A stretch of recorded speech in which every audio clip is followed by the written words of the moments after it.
In today's video, we're going to talk about the biggest mistakes that small schools make in strength training.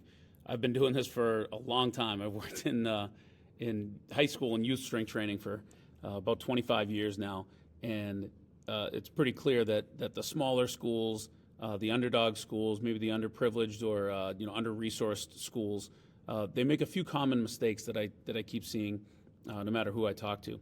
The first one that they do is they try to copy college strength programs.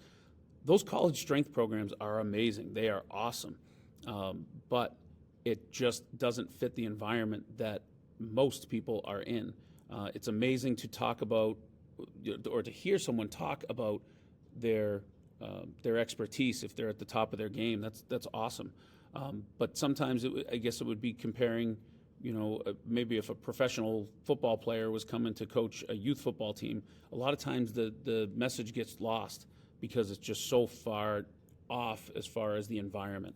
So trying to copy a college strength program or a really advanced strength program that has a very different environment just doesn't work. So the second thing that I see happening all the time is overcomplicating workouts instead of simplifying. We all fall into this trap. I fall into it. I probably fell into it when I was making the production of this video. You think that more is going to be better, and it's not. It's almost always better when you trim away at what you don't need. Think about what you would suggest to other people, and that's probably the best advice you should give to yourself, because I bet you if someone else was explaining the program to you, you might get overwhelmed. So really, overcomplicating doesn't work as much as it seems like a good idea at the time. When in doubt, give yourself permission to simplify. The third thing that happens is kids lose consistency. All right, when the plan is too complex, again, it's fun to talk about with other strength coaches and really go over theoretical situations of what would be, the optimal strength program. But kids lose that quick. When it gets too complex for them, they're going to tap out and they lose that consistency. And consistency is the number one currency that we have with them.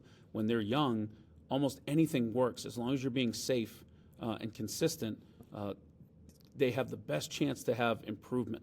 There's a concept called the concept of diminishing returns, which shows up in marketing and business and all places, everywhere, really.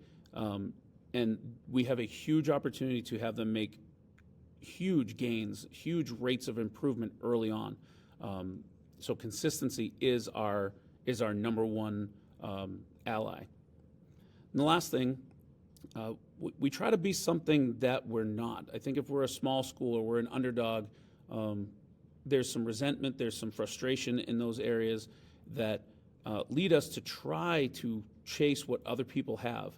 And we don't have that. The bottom line is we don't have that. That's not our situation.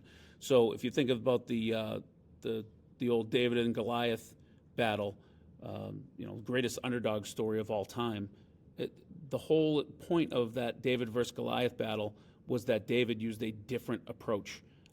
There's going with your strengths, going with what you do well, instead of trying to do it like somebody else. So when you try to be like somebody else and you're not authentic to your situation, then I think it's kind of a losing battle. So those are the biggest mistakes that small schools, underprivileged schools, underdog schools, I think those are the biggest mistakes they make when they're trying to put a strength program together.